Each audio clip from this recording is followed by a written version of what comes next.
Hello guys, welcome to 5th Generation Hobby Shop and shout out especially kay Sir John Chris. Sir, welcome to 5th Generation Hobby Shop.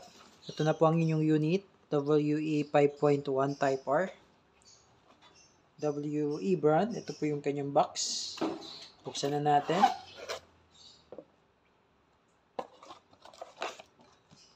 Ito yung manual.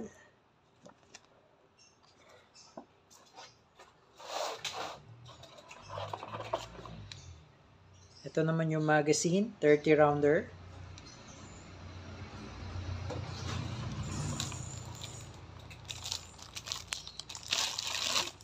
Ito yung unit.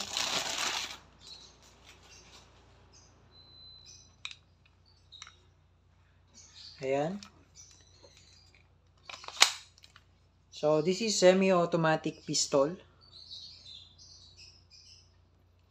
Okay, this is semi-automatic. So, meron din tayong full automatic version nito.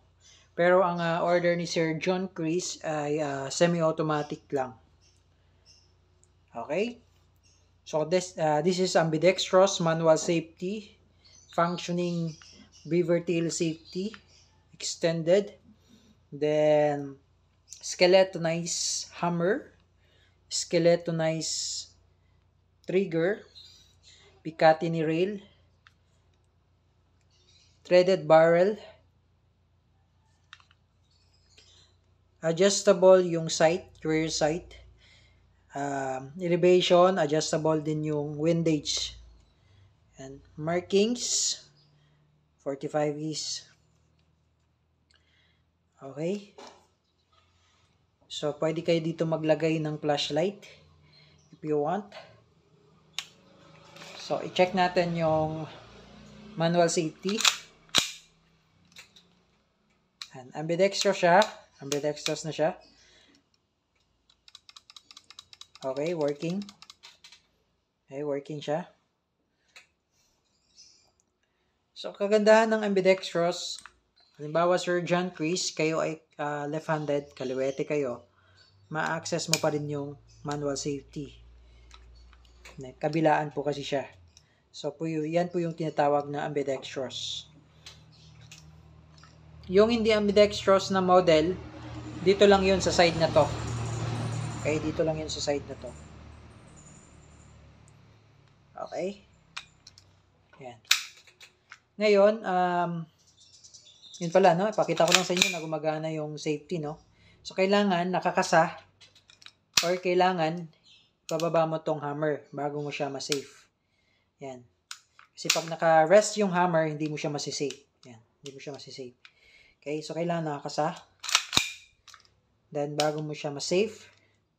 Then, yan, check natin kung working ba. Okay. So, yan, safety on.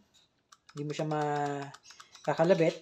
Pag binaba ko siya, safety off, makakalapit ko na siya.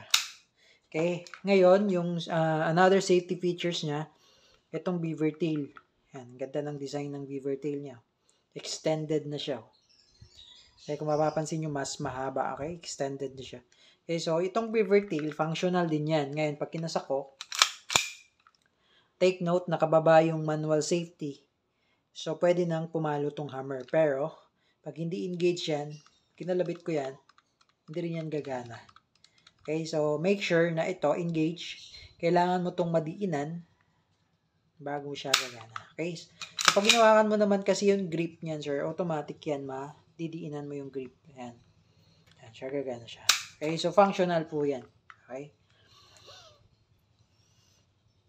Ayan yung sticker. So, sticker lang yan. Then, tingnan nyo po yung aggression ng kanyang grip. Ayan, napaka-aggressive niya. Ayan, ang ganda niya. So, naka-semi-magwell na rin siya. Okay. Semi-magwell. Tapos, tingnan nyo yung groove. May groove na rin siya dito sa trigger guard. So, para pag hinawakan mo siya, ayan.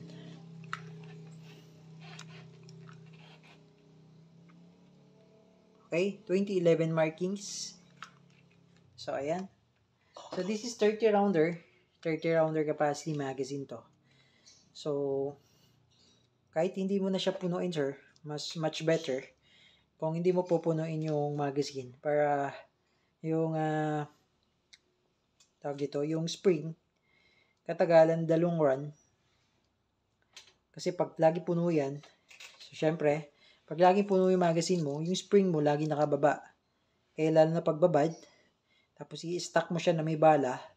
So in the long run, bababa yung spring mo, in the long run, lalambot.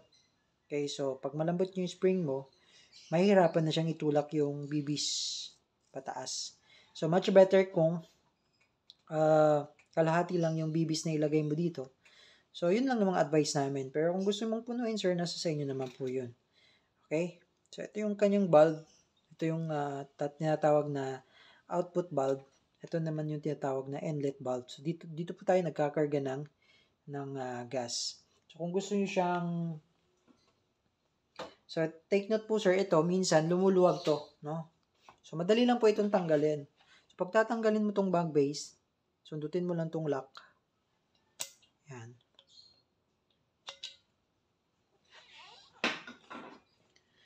Pag natanggal mo na yan, ma-access mo dyan. May makikita ka dyang screw. Yan. So pag in times na parang meron kang mapapansin na singaw, dito lang yan, pwede mong higpitan yung screw na yan. Okay? Ang higpit niya ay clockwise. Tapos ito namang bulb, pwede mo rin niyang higpitan. If ever na lumuwag, higpitan mo lang siya. Pero huwag mo siyang higpitan ng todo. Kasi baka maputol. Okay? So ito po nahihigpitan din. Okay? So may mga special tool para dito sa bulb. Okay? Pagbabalik, ganun lang. Sundutin mo lang yung lock para naipasok. Okay? So, yan. Sir John Chris, ngayon maglalagay tayo ng bibis.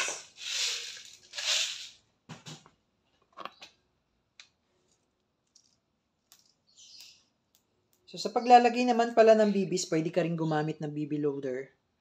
Make sure lang na alternate yung bibis. Wala siyang space. Parang ganito. Yan. Parang ganyan. Nagkakaroon siya ng space dito sa side na to. So, make sure na kailangan walang space. Kailangan alternating siya. Okay? Yan. Tapos, paglalagay naman ng gas, inverted position, then iwasan nyo yung jerking, no? Yan. Inverted position, then iwasan nyo jerking. Kailangan isang press lang.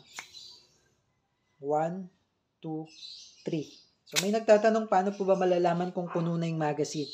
Though hindi natin malalaman kung puno na yung magazine kasi wala naman siyang gauge. So, kailangan by estimate lang. So, estimate mo lang, bilangan mo lang siya ng 3 segundo, okay na yun.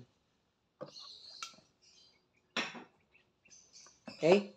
Sir John Chris, so before natin siya i-test, ayan, papasadahan lang natin, no, yung high kappa 2011 5.1 type R na unit nyo. So, ayan siya.